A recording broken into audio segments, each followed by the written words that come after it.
Welcome to the 20th anniversary celebration of This Week in New York, the Insider's Guide to the City. I started twi-ny back in May 2001. It started as a lark where I just sort of sent an email to friends and relatives, a handful of them, and somehow that turned into spending 19 years covering film, theater, dance, art, food, really anything that required people to leave the friendly confines of their homes and apartments and go out to see all the live performance that New York City has to offer. And I covered them across the 5 boroughs, whether it was a Broadway play or the dance theater being held in a tiny little storefront. But since the COVID lockdown shuttered venues in March 2020, I shifted gears and decided instead to focus exclusively on productions created during the pandemic. And I was just blown away by the ingenuity, the innovation, and the imagination of these productions, so many of them done over Zoom or done on other platforms that are new, that we might not have been there in person, but they really captured the spirit and the feeling of performance. Even as the city opens up, I'm still watching them, and I've watched a lot. In all, I've probably watched 1,000 productions of one kind or another, and it's been exciting, even if I am just sitting in front of my computer, watching them with headphones on, headphones off. Tonight I will highlight some of the best presentations I've seen over these last 14 months. And as I said, I've seen a lot. Narrowing it down to these 12 or 13 was extremely difficult, but I think you're gonna love them. And during the show, I will be live chatting, so I'll be adding more information about the artists, about the venues, including links to bios and where you can see more of their work, and I'll be answering your questions. So please, please, please participate. Ask questions. Tell me what you like. Tell me what you don't like. It's like live watch party. I want you to be involved as much as possible. And finally, I want to thank all of you who have continued to use twi-ny as a resource for these 20 incredible years. Without you, I couldn't and wouldn't have been able to do any of this. So thank you again. Have a great night. Let's party.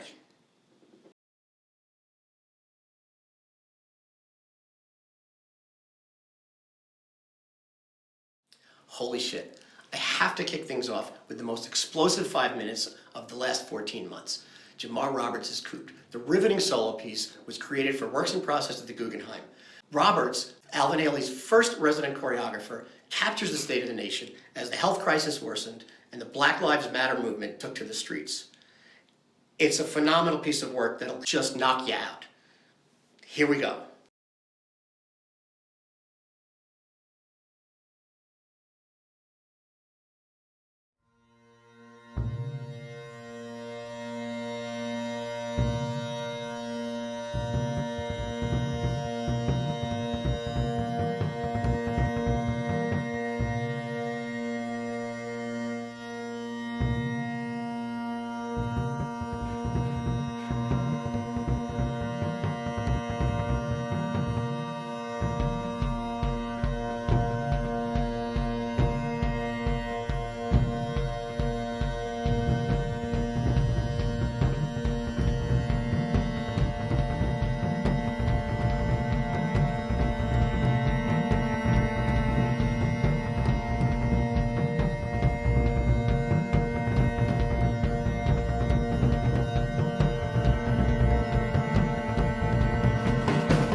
can't even begin to tell you how awe-inspiring this next piece is. The first in-person show I saw since the start of the pandemic. Emily Johnson is one of the most thoughtful, dedicated, honest, innovative people I've ever met. Just being in her presence warms your soul. Her multidisciplinary presentations are immersive, interactive experiences that go well beyond movement and music and into a vital companionship with the natural world. The Ways We Love and the Ways We Love Better, monumental movement toward being future beings, takes place in and around Socrates Sculpture Park in Queens. And Jeffrey Gibson's pyramid, which is called Because Once You Enter My House, It Becomes Our House. Emily Johnson has a way of creating a home for people. When you go into her pieces, you become part of a family. But she also reminds you of where this home was before. The indigenous people had this land before us, and we know what we've done to it and what we continue to do with it. And Emily Johnson will always remind us of where we came from and who was here before us.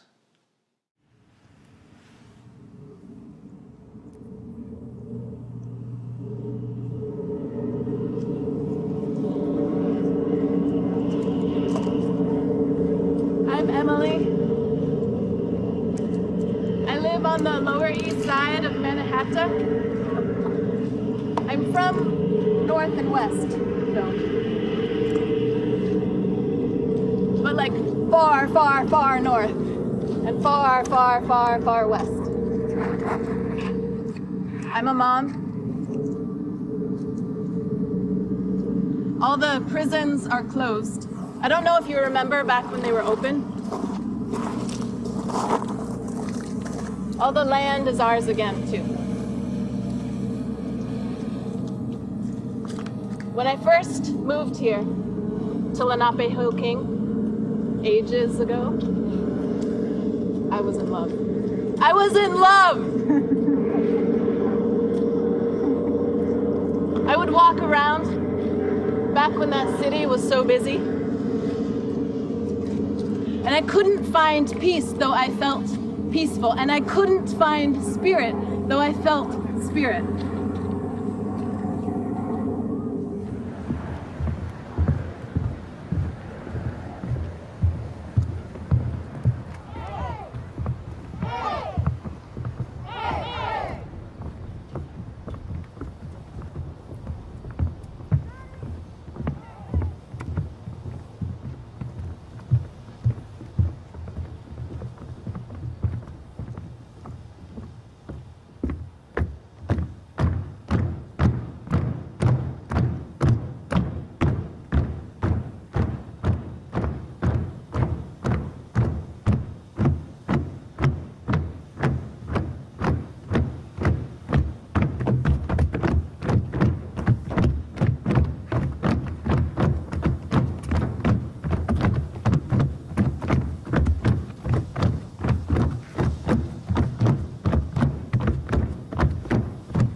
What do I miss most about live theater right now? It just might be Patrick Page's voice, which is a work of art unto itself.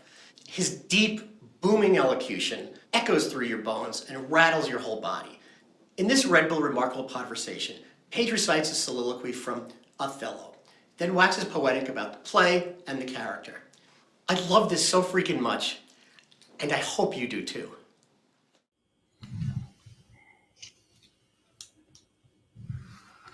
Thus do I ever make my fool my purse. For I mine own gained knowledge should profane if I would time expend with such a snipe, but for my sport and profit I hate them more. And it is thought abroad that twixt my sheets he's done my office, I know not if it be true. But I for mere suspicion in that kind will do as if for surety. He holds me well, the better shall my purpose work on him. Cassio's a proper man, let me see now.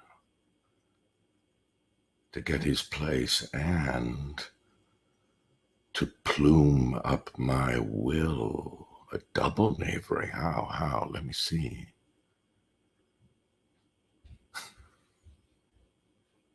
After some time to abuse His ear that Cassio's too familiar with his wife?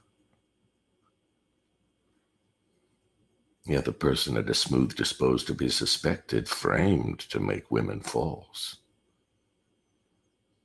The Moor is of a free and open nature that thinks men honest that but seem to be so, and will as tenderly be led by the nose as asses are.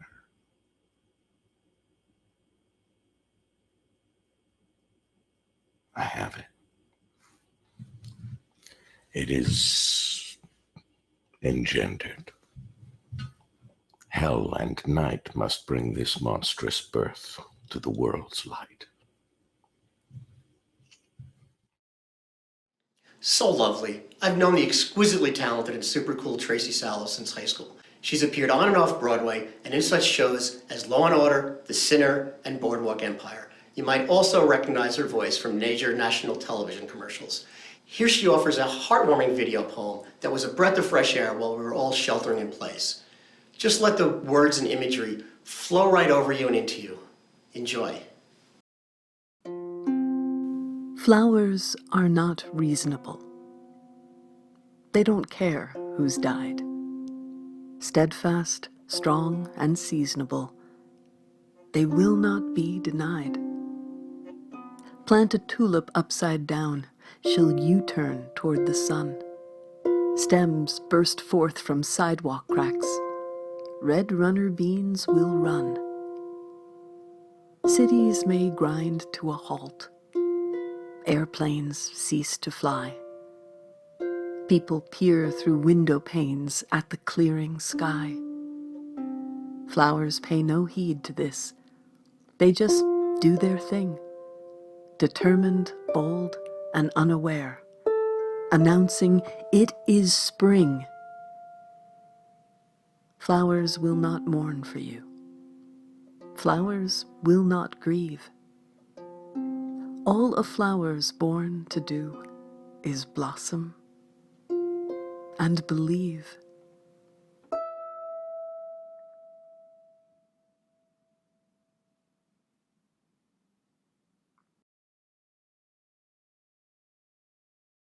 With museums closed for so much of the pandemic, the Frick offered us a lifeline with Cocktails with the Curator, which has made a superstar out of Chief Curator Xavier F. Solomon. This guy's amazing. Every Friday night at 5 o'clock on YouTube, thousands of art lovers from around the world tune in to watch Solomon do a deep dive into a specific work of art that is in the Frick collection, and he pairs it with a cocktail, which he enjoys during the presentation. Here, Solomon discusses one of Rembrandt's most famous self-portraits, and gives us a sneak peek at where it's positioned in the newly opened Frick Madison. Salud. One of the great paintings in this gallery, which is usually at the end of the gallery to the right, is of course Rembrandt's great self-portrait from 1658. And here you see it in the West Gallery against the green velvet, hanging over a Renaissance-style chair. And now all of these works are on display at Frick Madison, a few blocks northeast of East 70th Street. And here you see the Rembrandt presiding on the second floor of Frick Madison. On the floor, which is devoted to Netherlandish and Flemish art from the 16th to the 17th century. And you see the room with Frans Hals portraits flanking the entrance to the room where the grand Rembrandt self-portrait stares at us from across the room. And the power of the self-portrait is really incredible, seen in this new setting with the grid, the modernist grid in the ceiling, this wooden floor. The size of the painting is incredible. And the Rembrandt self-portrait is, in fact, the largest self-portrait painted by Rembrandt in 1658. And it is one of a number of self-portraits by the artist. As we will see, more than any other artist in the Western European canon, Rembrandt explored and recorded his image over the whole length of his career. In honor of Rembrandt and of his self-portrait, I'm drinking a whiskey sour. I think this is very appropriate for Rembrandt, partly because The whiskey being a sort of very old-fashioned type of drink, but also I feel the sort of sourness of it. It's something that Rembrandt would have appreciated. This is, of course, whiskey, simple syrup, and lemon. Cheers.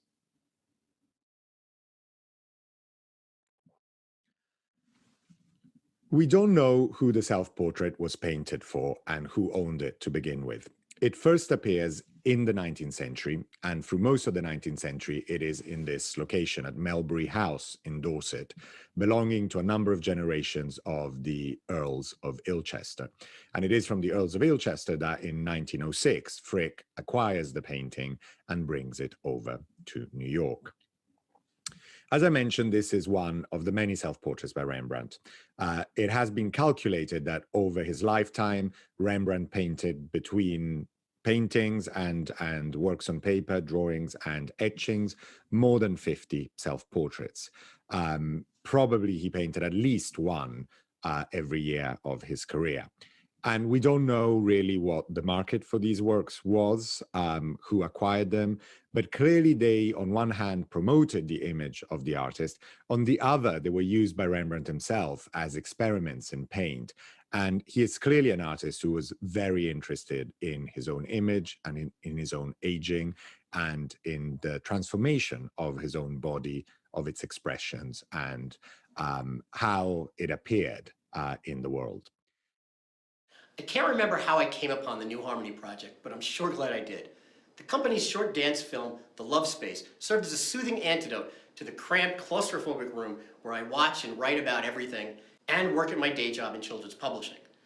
Based in Indianapolis, New Harmony headed to the beach to make this piece. You can practically smell the ocean and feel the sand as it unfolds. So close, yet so far away.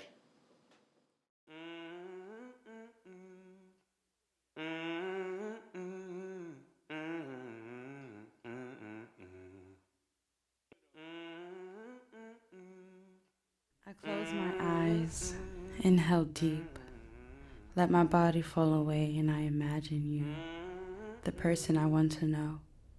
In search of the unconditional, I transport myself, and as I open myself to knowing you for a moment, I walk as you walk, and I find I have to adjust. Your strides are longer than mine, but in this shared space, together anchored, I can walk as you do, and I shout in delight. Your walking is my running, and I discover the elemental force behind your speech.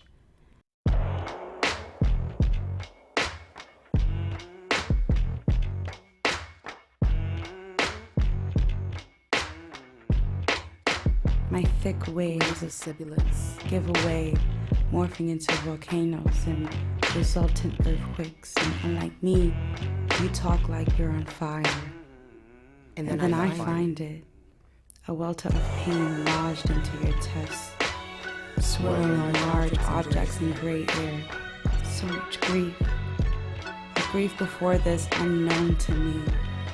I release into the winds of your pain and feel the battering you do. And we now share crying. I understand. We now share all our bruises. And then I find it, the dense weighty joy of you. And then I find it, the coarse shredding of your division. And then I find it, the light, the original light that made you. The original light that made me. And we sit at peace inside of our sun. And that's what happened on the day I opened myself to knowing you. That's what happened the day I set aside fear. The day I cast off suspicion. The day I decided to reach out. That's what happened. That's what happened the day I chose to love you inside the unconditional.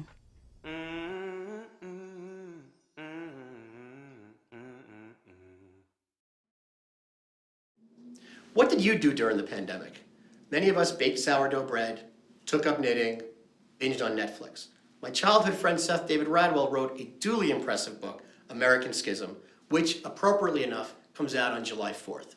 This Week in New York probably never would have existed without Seth. When we were kids, He introduced me to the idea that film could be art. We went to museums, concerts, Broadway shows, asked me some time about the Liza Minnelli incident. Here, Seth reads from the prologue of American Schism. Two conflicting visions of America. As I hunkered down at home to weather the global COVID-19 pandemic of 2020, I struggled to overcome the sense of shock at how suddenly and utterly our world had been turned upside down. But as I contemplated my state of mind, oscillating rapidly between depression, anxiety, and frustration, I sensed that well before the onslaught of the pandemic, I had already fallen into a profound state of disillusionment. As the world came to a halt, the health crisis simply gave me the time and space to realize it. The root cause of this disillusionment was related to the shattering of an ideal image that I had perhaps clung on to for far too long. How had it come to be that over the last 4 years, my entire conception of the American credo had crumbled? My vision of America was firmly rooted in the ethos of both freedom and equality. My America was a place where everyone had a fair shot at building a rewarding and fulfilling life, where each individual could define their own idiosyncratic version of success, and where we collectively formed a country of shared values with mutual respect for individual differences. Well, that vision felt unambiguously inconsistent with the America of 2020. Just how and when did my America disappear? Did my vision of America ever exist at all? Or was it but a myth? And if it did exist, how did it disintegrate so quickly in just a few years? Was its ruin a slow process of decay that began undetected by me much earlier? I was determined to explore these questions, to understand the origins of my disillusionment. Professional responsibilities had distracted me long enough. One of the silver linings of the COVID-19 isolation was that I had ample time and liberated mental space for action. It was then that I commenced a concentrated and in-depth investigation, not quite knowing where it would lead. On March 16th, New York City went into lockdown. On March 17th, curators Barbara Pollack and Anne Verhalen asked, how can we think about art at a time like this? They proceeded to answer that question with a series of online exhibitions featuring work by such artists as Ai Weiwei, Alfredo Jarre, Marilyn Minter, and Dred Scott. They also hosted a series of fascinating online discussions in which they melded art and politics in unique ways. In the fall, with the presidential election approaching, Pollack and Verhalen took to the streets with Ministry of Truth, 20 billboards showing us that art can indeed make a difference. Here's the trailer.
The National Yiddish Theater Folksbiene has been one of the busiest companies during the pandemic, posting nearly every day, from Zoom play readings to Yiddish lessons to artistic director Zalman Lotek's living room concerts.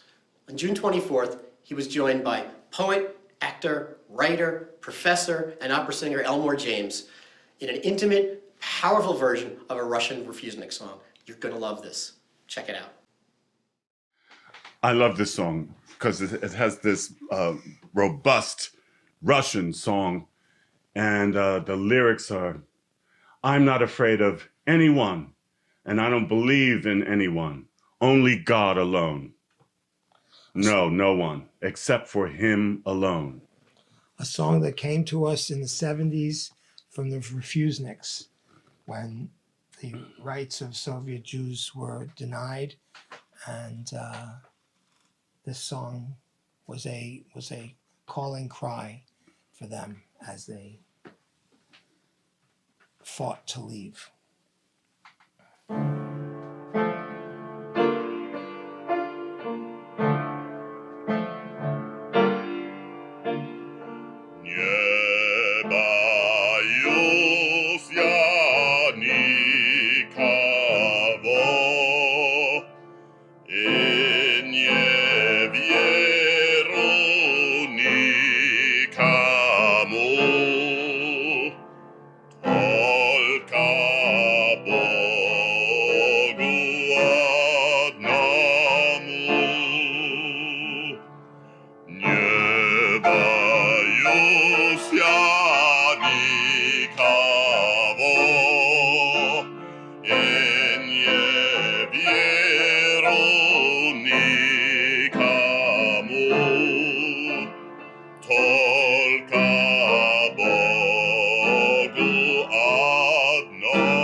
When things get crazy and I need a break, I turn to Lee Mingwei and Bill T. Jones's meditative collaboration, Our Labyrinth.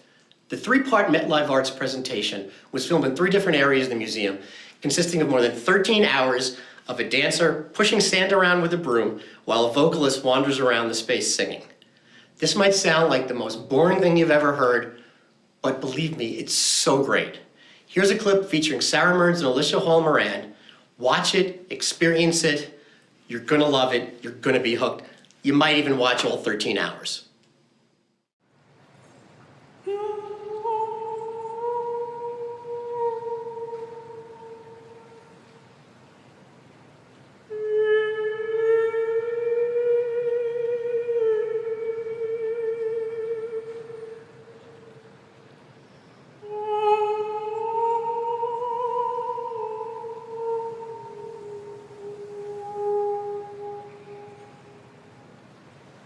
Ah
Moko Fukuyama's American Harvest is one of the most balanced explorations of the state of the nation I've seen since the pandemic began.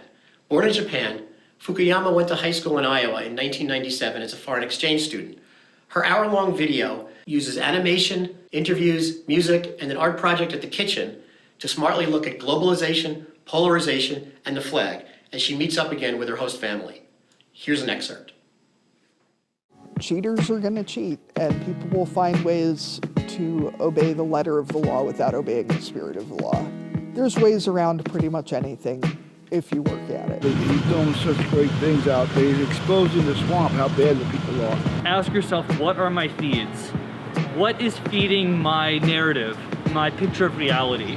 Because if Hillary got in, there's a lot of these things, Benghazi, the Russian investigation, all that was instigated by her. The algorithm will provoke your emotions. That is how they get your engagement.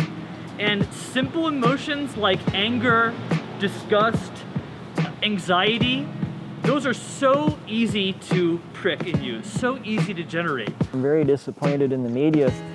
They will take a portion of a paragraph or a portion of a statement. It's out of context and it's not the complete statement. Culture is on a fence, and it's on a fence between dialogue, being able to communicate, and violence. And no single person, no single institution has corroded our dialogue, our national discourse, more than Mark Zuckerberg and his business model. I have a friend who lives in a small town in the South. Facebook curated a bubble of a few thousand like-minded virtual friends for him. They say amen to anti-abortion and anti-LGBTQ memes, and no man to Hillary, Nancy, and AOC. When I comment on his post, his virtual community reliably asks me one thing: have you read the Bible? These social media platforms have provided users with validation by facilitating the regurgitation of fear and often falsehoods. I choose to believe that underneath all of the mind-numbing rhetoric, buried in a bizarre mix of cute animal videos and conspiracy theories, beyond this surreal surface, there are real human beings, people that love their children, love their God, and love their country. How have we gotten so far apart from one another? Many of us have not ventured into concert halls and museums over the last 14 months. MetLiveArts brings them together in Lilo Josefowitz at the Met, in which the American-Canadian classical violinist performs live in the Met Galleries. Here she plays Bach's Partita No. 2 in D minor amid works by Jackson Pollock and Mark Rothko. Her dress and her facial gestures fitting right in with the abstract canvases.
While you were considering what kind of cleanup to do during the pandemic and never getting to it, Joshua William Gelb cleaned out his 2-foot by 4-foot by 8-foot closet and converted it into a blindingly white stage where he and guests are still putting on mind-bending dance theater pieces. In Plexographic Study in Red, he and Katie Rose McLaughlin dazzle us with claustrophobic, kaleidoscopic imagery that will leave you dizzy with glee.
I've seen New Jersey jam band Railroad Earth play in small clubs, on boat cruises, in Central Park, and at outdoor festivals, and they never fail to pick me up and lift my spirits no matter what's going on in the world. Last July, they asked fans to send in videos of them playing to one of the group's best songs, Long Way to Go, and they incorporated that into a communal Zoom version that is a great way to end this gala party, since we, as a planet, still have such a long way to go.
Thank you all for watching. I hope you had a great time. I had a great time. I want to thank Michael D. Drucker of Delusions International for producing, editing, and directing this gala, Fred Gates for designing all logos and the website itself, which is undergoing a major revamp. I hope you'll check it out. To all you fans who've stuck by me for 2 decades, I couldn't have done it without you. And finally, and most important, my wife, my muse, my business partner, my editor, my everything, Ellen Scordato. She might hate my gerunds, but I love her more than she'll ever know. Good night, everybody.